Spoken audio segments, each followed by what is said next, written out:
Hi folks, it's Andy and welcome to today's Kendo rant. Loads of questions this time, so let's get straight to them.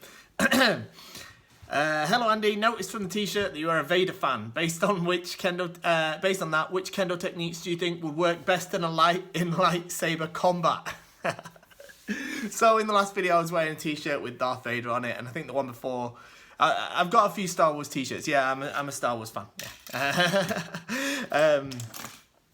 So, which Kendo techniques would work best in lightsaber combat? Debano Aza, maybe, because you'd be a Jedi and then you'd already know what's going to happen. Probably. Yeah, that's what I'd go with, I think. Okay, next. Is Kendo really developed in Germany? I'm not sure I would agree. There are 4 Kendo clubs in my whole state, and only one of them is specialised in Kendo. The others do stuff like judo as well, and only Kendo once or twice a week. There's 3rd and 4th dans who teach Kendo around here, but not that many people practice in total, I feel, certainly not in my area. Okay, so this is from yesterday when I was talking about, somebody asked about becoming a Kendo teacher or a sensei, and I said, you know, it depends on how developed Kendo is in your country, and I mentioned some European countries like Germany, France, and the UK, for example, where I said that it was more developed than in other places. And yeah, I still stand by that, to be honest. Obviously, Kendo isn't as sort of popular or as developed in places like Germany or the UK, France, whatever, as it is in places like Japan, of course, or even South Korea, or it's not as developed as other sports are, perhaps. But comparatively, internationally, and probably even to other countries in Europe, you'll probably find that Kendo is probably a little bit more developed. And I'm not just talking about the population of people doing Kendo there, obviously the history of Kendo in the country. But, you know, you mentioned 4 in your whole state. That's quite a lot for a European country, to be honest. I mean, I know there's countries that have 1 Kendo club in the entire country around the world. And I'm sure there's countries in Europe like that. So, yeah, that's what I meant about being developed and not being developed. I mean, when I say one where it's not very developed, I'm talking about where, you know, they've like got 1 Kendo club or 2 Kendo clubs in the entire country, and they don't even have anyone that's 3rd dan or 4th dan. That's the sort of thing I mean. You know, we talk about Kendo in Germany. I know you've got a good number of 6th dan and 7th dan level teachers. There's a good number of clubs over there. There's a good number of people practicing over there. I know myself from my own travels to Germany and practicing Kendo in Germany that it is a reasonably well developed Kendo nation compared to others in the world, if that makes sense. Okay, so that's what I meant by it. Okay, so obviously it's not as developed as some other things like judo or karate, for example, but you know, compared to other things is the context in which I said that. Okay.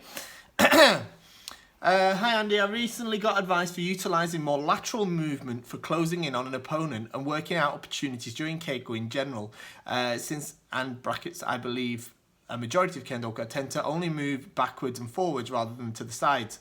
Any insights on that? Maybe some specific tips on how to train this better instead of just focusing on it in Keiko or after Keiko. Right, so when you say lateral movement, obviously you mean moving from left to right as well as from forward to back, and yeah, generally, we practice Kendo very linearly. Is that a word? Anyway, we practice on a very sort of linear plane, so we tend to just focus on going forward and backwards. But of course, it's perfectly valid to move left and right as well, and you do so using suriashi. That's why we have things like hirakiashi as well, which is where you would move to the side this way or this way. And of course, it is a useful technique. You shouldn't be running around in circles, of course, but yes, you can use lateral movement in order to create opportunities. A very basic example of this is if lower level practitioners sometimes have the tendency to follow your movements just with their upper body, a bit like the sort of top turret on a tank. So the base stays where it is and the top just turns around, holding the shinai like this. So if your opponent was to move this way, they tend to turn like this, which actually, if the person comes back to this way very quickly, then the Kote is very exposed. And oppositely, if you were to go this way and then come back this way, your men's very exposed. So it can be used to make basic opportunities that way. Obviously, that's a very basic level of it. And also another way that I tend to use it quite a lot is if I'm fighting against somebody who does Jordan. Obviously, somebody does Jordan. Not much space here, but they're holding the shinai something like this, right? So for me, I'll be holding the shinai this sort of way, pointing the kensen. Sort of, I like to point it just sort of outside of the left kote, but anyway, towards left kote or just further out from it. And then my strategy is I tend to start to move this way to my right as I'm applying semi. I tend to move around this way more and more, and the reason for that is because for the Jordan person, if you move this way, for him that's to his left, you're moving this way, so obviously it's their blind side because they've got a hand in the way most of the time, and it's harder for them to attack in this direction than it is for them to attack in this direction. So that's another example. So yeah, it's definitely good. You practice it just like you do any other type of footwork, just with basic Suriyashi practice. But instead of just practicing forward and backwards, you can practice left and right, this way. You can go diagonal like this, in a sort of star shape on the floor. They're really good exercises for doing that. I wouldn't over-exaggerate it though when you actually put it into practice. Don't be stepping massive strides to the left and right. The best is to make it very subtle. So instead of stepping forward this way, you maybe step forward just slightly this way. But I wouldn't do it too much either, because as I said before, on the basic level, if you step to the opponent's left to your right, they may follow you this way. If you step to their right, so to your left, they may follow you this way. But at the same time, he's kind of also exposing yourself. Okay, you're doing the same sort of thing as well, so you have to be a little bit careful. All right, it kind of goes both ways. But yeah, I hope that sort of helps. Okay. Handy, thanks for making yourself out. Oh, no problem. Question 1. There's three questions here. My question is how should the proper fit of the kote feel? 2. Also, my left kote finger length appears to be smaller than the right.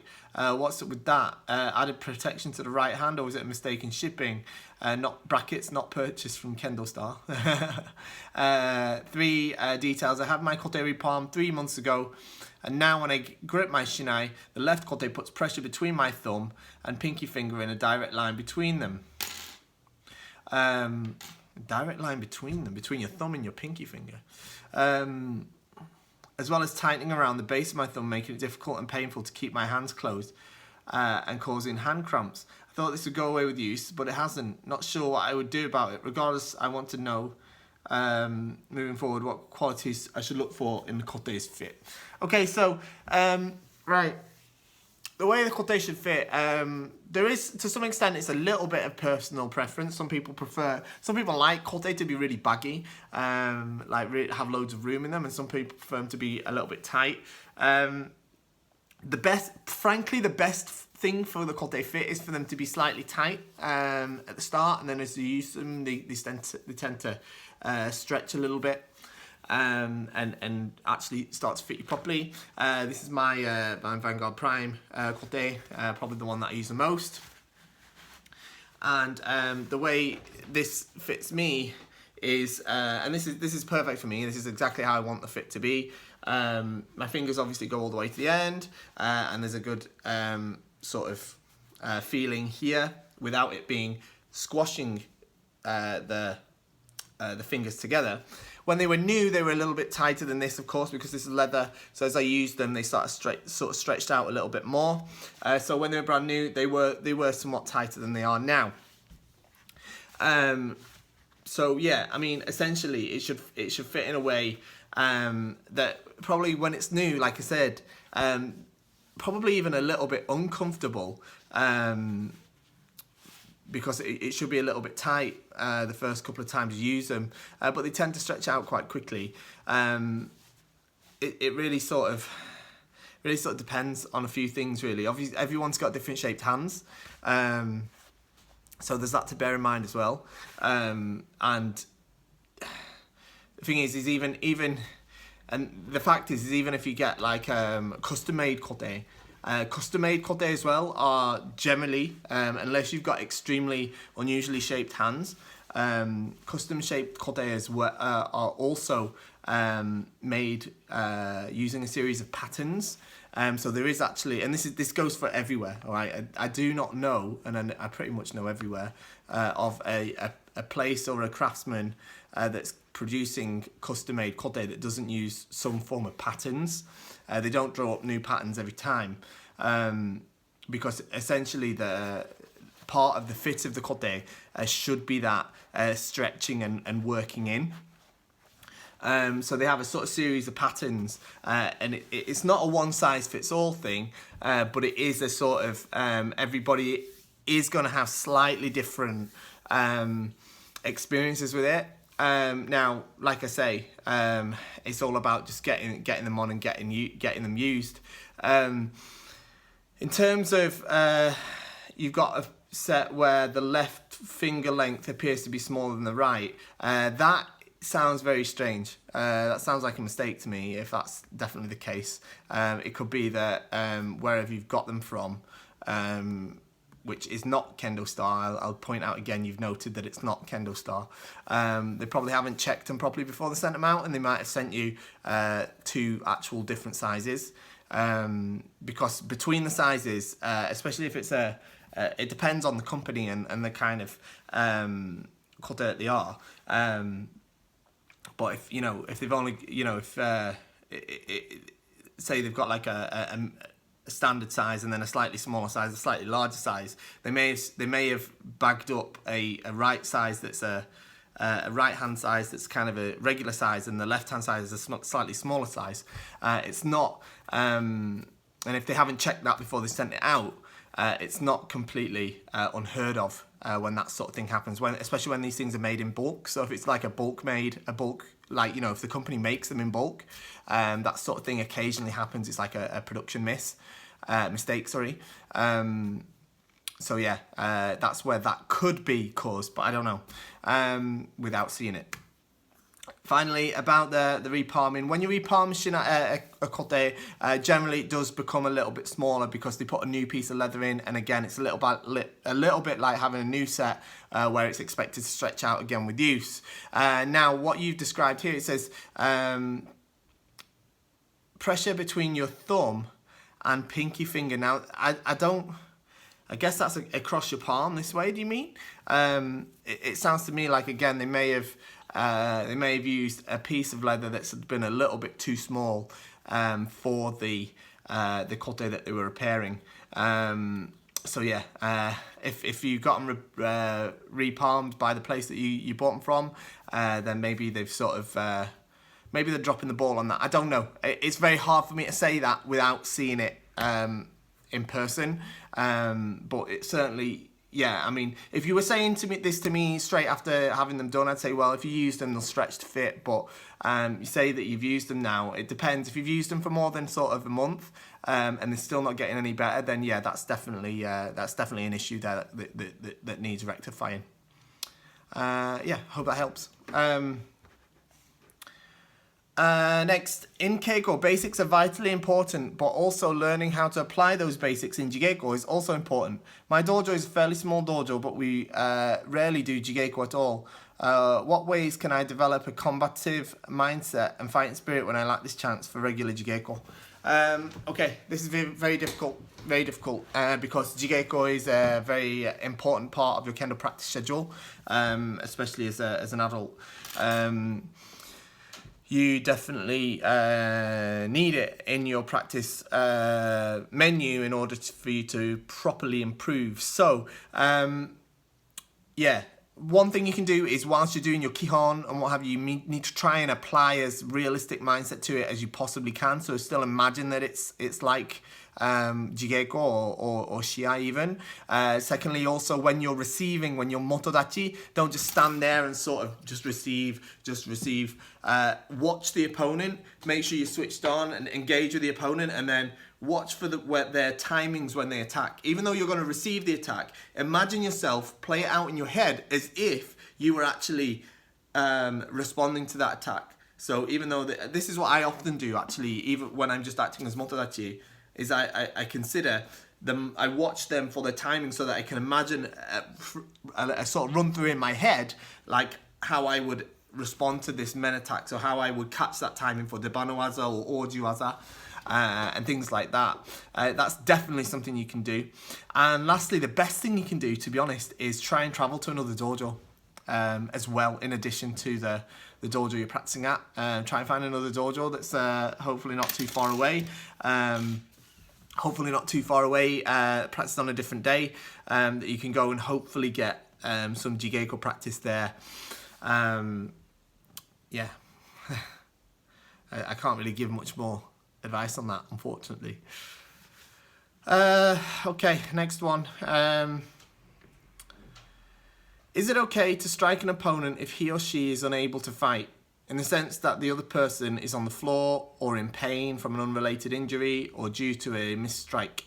Some sensei told me that it is of course okay and that every opening is a proper opportunity. Another one said that I should discipline myself to wait for the proper time to attack, especially if I miss the other person and the other person is in pain because I missed the shot. Yeah, okay. So this depends on the situation.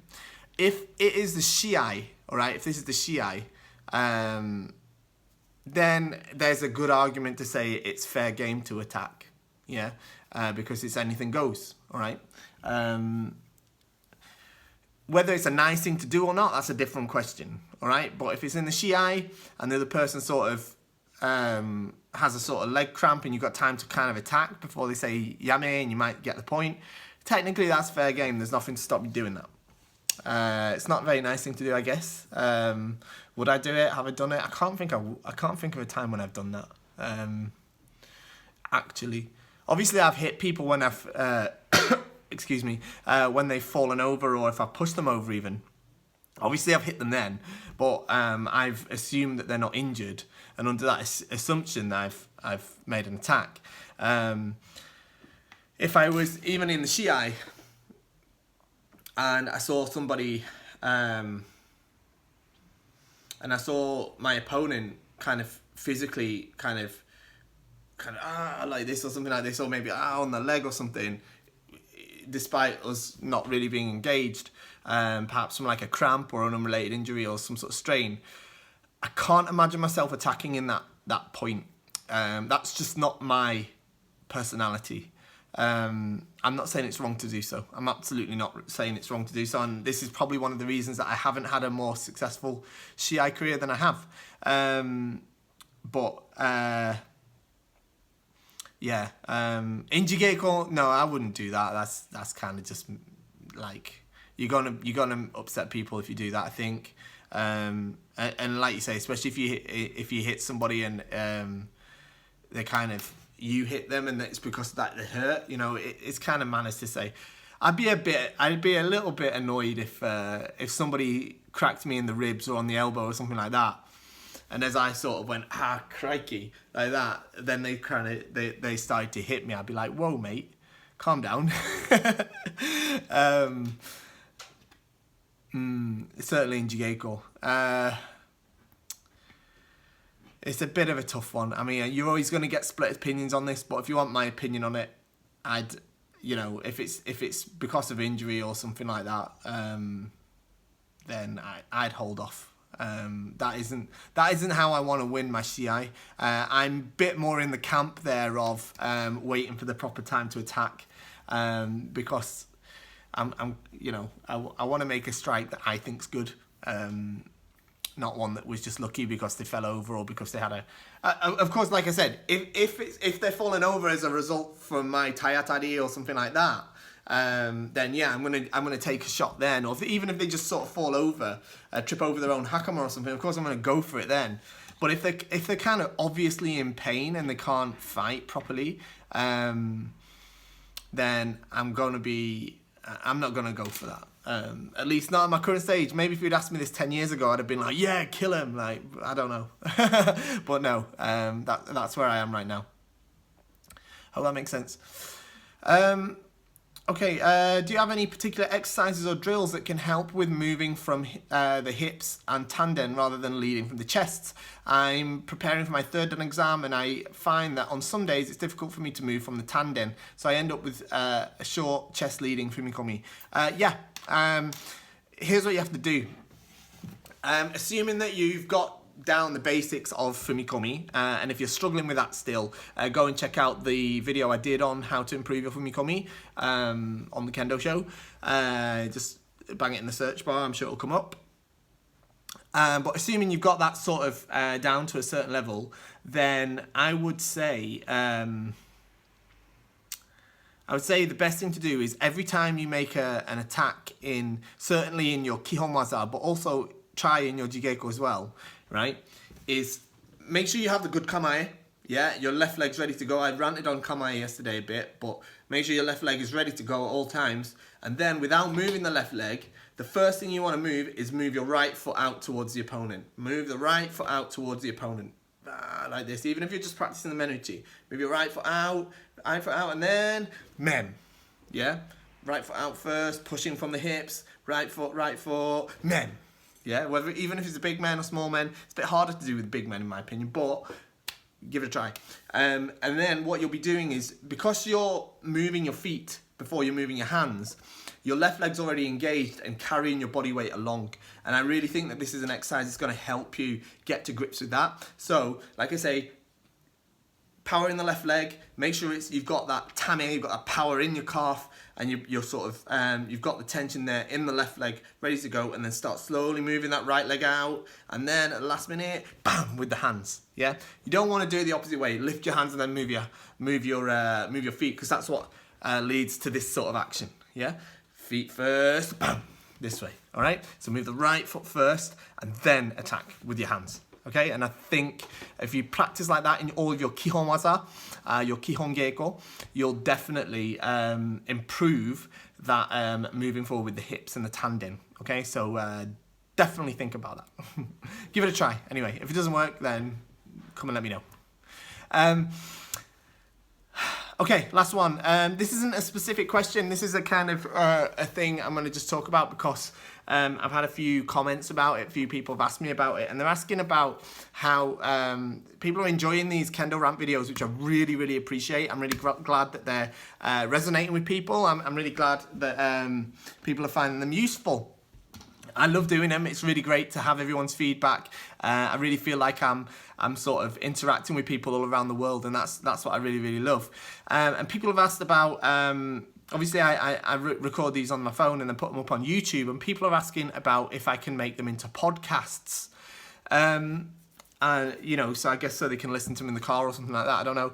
And the thing is at the minute, it's not something that's on the horizon, and I'll tell you why. It's because I just don't have time for it, right? I'm not a super massive tech-savvy genius when it comes to that sort of thing, right? I know a bit about YouTube, I know about cameras, I know about taking videos and stuff. I was a photographer before I got into doing Borg stuff.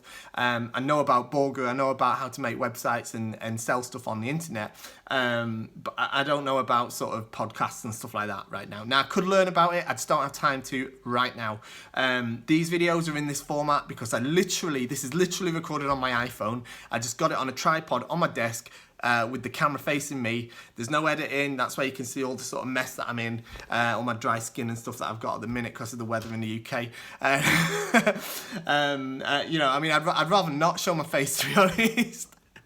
But yeah, I literally just point the phone at me. I load the questions up. I copy them all onto a Word document so that I've got them all on one list. I hit record and I read them off the screen, and I answer them off the top of my head. I do that because that's all I've got time to do right now because of everything that I've got on and how busy we are at KendoStar at the minute.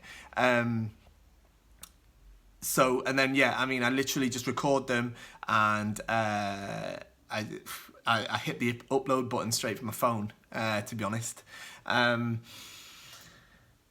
So yeah, I don't do any post-processing, I don't do any editing, I don't do anything like that. it's literally, it takes me the sort of, what is it, 20 minutes, half an hour to record them. And then once they're recorded, they're uploaded and then they're done. And that's the format I need to do them in, because that's all I've got time to do. And sometimes I don't even have time to do it, and that's why sometimes I miss them, which I'm really sorry about. But I do try to put them out as much as I can. If there was another button that took this video and uploaded it to a podcast in like one click or something like that, then I'd be happy to hit that button. I just don't know where that button is, because like I say, I'm not tech savvy on that sort of thing right now. But yeah, in the future, obviously, if this is something, I'm working as hard as I can on KendoStar at the minute to try and get everything, sort of running as smoothly as it possibly can. Obviously, I've spoken before about the situation I've got with my wife at the minute, being stuck in Japan, trying to get a visa to come home, so we can get our sort of personal life sorted properly, because I'm currently looking after my kids as well. So yeah, things are all up in the air for me at the minute, but maybe when I've got a little bit more settled down, when I've got my wife back, and things at KendoStar are running well, when I'm at the stage where I can expand it more, maybe bring on more people that can help me with that sort of thing, then potentially I could look at doing that, and obviously I could look at improving the quality of these videos as well. But yeah, to make that happen, the best thing to do is just buy more stuff from KendoStar, because that'll give me the budget to do it. But yeah, I mean, we do sell a lot of stuff at KendoStar, which I'm super grateful for. I really am.